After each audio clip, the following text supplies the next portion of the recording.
ba tụi xu bông bông đọc nàyนี่ជាទស្សនភាពបងប្អូនគាត់រៀនបងនៅបៃលិនបងប្អូនគ្នាហើយខ្ញុំមកធ្វើការហើយខ្ញុំឆ្លៀតមកផ្ដិតទស្សនភាពចែកជូនបងប្អូនទស្សនាគូភាគច្រើនក៏អត់តន់ឡើងទៅវិញអញ្ចឹងណាហើយឥឡូវមកជួបស្នេហ៍ជាមួយគាត់តិចបងប្អូនគ្នាបាទបងប្អូនគ្នាឥឡូវមកជួបកិច្ចសភាជាមួយនឹងពូដែលគាត់ប្រកបរបររៀនច្បងនេះជាយូរមកហើយបងប្អូនគ្នាអញ្ចឹងជំរាបសួរពូបាទជំរាបសួរអញ្ចឹងខ្ញុំចង់ដឹងពីការរែកបងនេះពូប្រកបជីករែកបងនេះរយៈពេលយូរណាស់ពូអូយដល់កំណត់ខ្មែរក្រហមមករហូតដល់អាចយើងកំណត់នេះមកទីដែរតាំងពីចំនួនខ្មែរក្រហមបងប្អូនអ្នកគ្នាអូតាំងពីចំណាយខ្មែរក្រហមវាយូរចូលប្រហែលឆ្នាំហើយពូតិចឆ្នាំហើយអូមិនតិចឆ្នាំហើយបងប្អូនអ្នកគ្នាគាត់រែងត្បូងតាំងពីសម័យខ្មែរក្រហមបងប្អូនអ្នកគ្នាទឹកឡើងមកទឹកឡើងសម័យ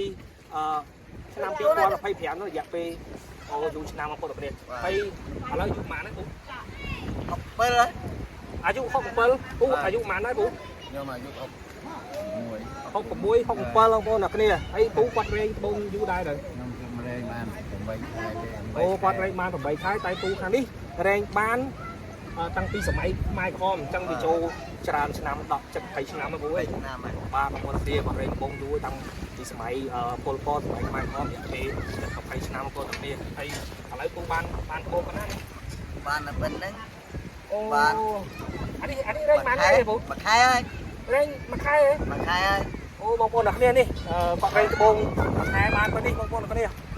ហើយប៉ុណ្ណឹងបានពូបាន30000អីបាន30000អូបងប្អូនអ្នកគ្នាអញ្ចឹងមកថាគោ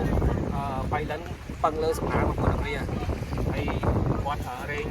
យូរគាត់បានតែប៉ុណ្្នឹងឯងបងប្អូនអ្នកគ្នាអើយហ្នឹងហើយបងអញ្ចឹងបងប្អូនមិនថាក្រៅស្រុកមិនថាអ្នកក្នុងស្រុកមកលេងបៃលិនអាចតាក់ទងមកបុរិទ្ធបានអាចឆាតមកបានខ្ញុំនឹងនាំបងប្អូនទៅជួបពួកគាត់ដើម្បីទៅមកលេងពួកគាត់ហ្នឹងបងប្អូនគ្នាហើយជួយជាវបងគាត់ផងហ្នឹងហើយខ្ញុំបងប្អូនលេងបៃលិនទៅតាក់ទងខ្ញុំមកព្រោះគាត់រែងបងតាំងពីសម័យពលពតបងប្អូនគ្នាគឺយូរណាស់បងប្អូនគ្នាហើយមិន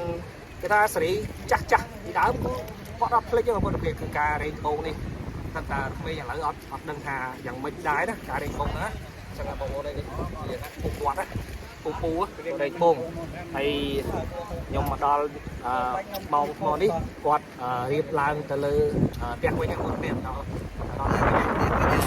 ក៏ងាយទេបងអញ្ចឹងមករែងតាំងពីម៉ោងប៉ុន្មានបងព្រឹកមកតាំងពីព្រឹកវិចបាយពីម៉ោងវិចបាយវិញមកដល់ដល់ល្ងាចឡប់ទៅផ្ទះវិញអូបងប្អូនហើយគាត់មកពីព្រឹកដល់ល្ងាចគាត់វិញផ្ទះវិញអញ្ចឹង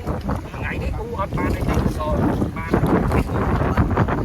តែគេបងប្អូនអញ្ចឹងថាការរែងបងអញ្ចឹងចុងក្រោយខ្ញុំ